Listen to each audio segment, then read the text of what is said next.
We had good news out of Iran.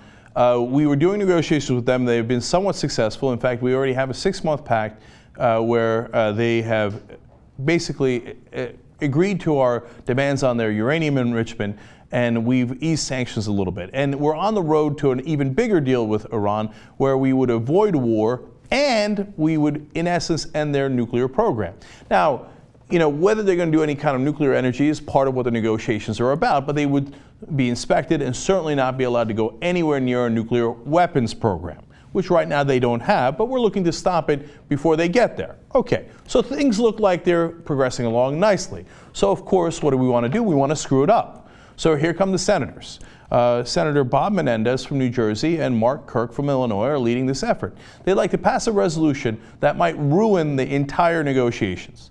Now, it was made very clear during the negotiations that it would not help the process if the U.S. Congress came in and said, we don't agree with the president, and what we'd like to do is to do further sanctions. Well, that's what we're negotiating over. That's what Iran would like to alleviate, is those sanctions. So if they throw a monkey wrench right now, it could ruin the whole deal. And in fact, of course, that's exactly what they want.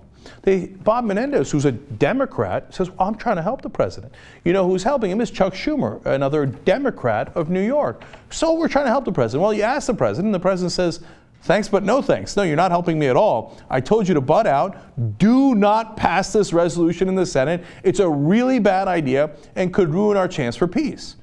And Schumer and Kirk and Menendez just go, oh, really? Oh, well, we're going to pass it anyway. And so they're progressing with it in the Senate.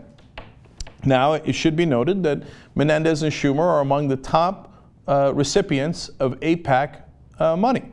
AIPAC is, of course, the right-wing Israeli lobbying group. But I am told that saying that the Israeli lobby in America has power is unacceptable.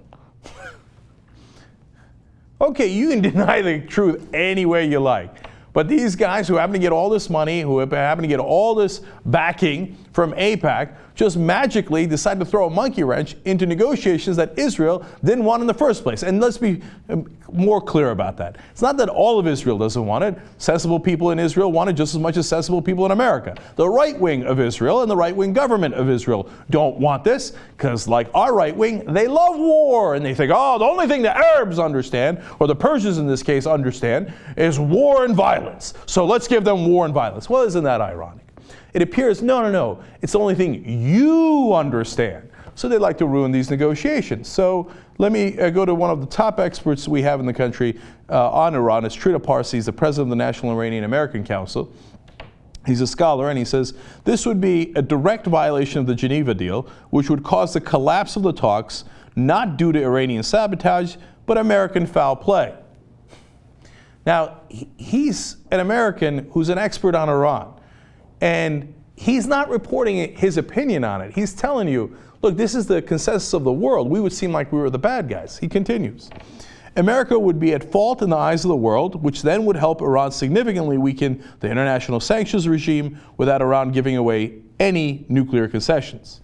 And in fact, he explains in more detail, and all the experts do, that Rouhani, the new leader of Iran, is trying to build a political capital so he can get the right wing of his country to agree to this deal. They hate the deal. They want war too. They don't want a peace deal. They want to say, yeah, we're going to build nuclear weapons and we're going to show the U.S.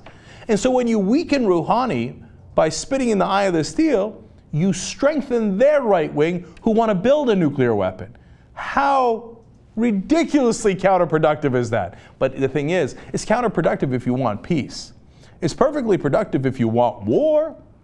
And you're a right-winger, the only thing you understand is violence and war, well, you think, well, that's what I'm going to drive towards. Now, what's the Iranian position on this? Their foreign minister, Javad Zarif, says that if they pass this in the Senate, it will, quote, mean that the entire deal is dead. We're so close to a negotiated agreement. So here comes the right wing to foul it up. But AIPAC has no influence in Washington. Oh, those poor guys. I mean, the Israeli lobby? Oh, it's offensive to even mention it. What's offensive is what AIPAC drives our senators and congressmen to do all the time. There are actually plenty of Israeli lobbies and ones that represent Jewish Americans that are on the left side, that are moderates, okay, but AIPAC is not among them. I can't stand it when they equate AIPAC with lobbying for all of Israelis. No, they lobby for right-wing Israeli positions that love war just as much as right-wing Americans love it. And how's that war, all those wars turned out for us in the Middle East? Great, right? So you liked Iraq? Iran would only be a much, much larger war.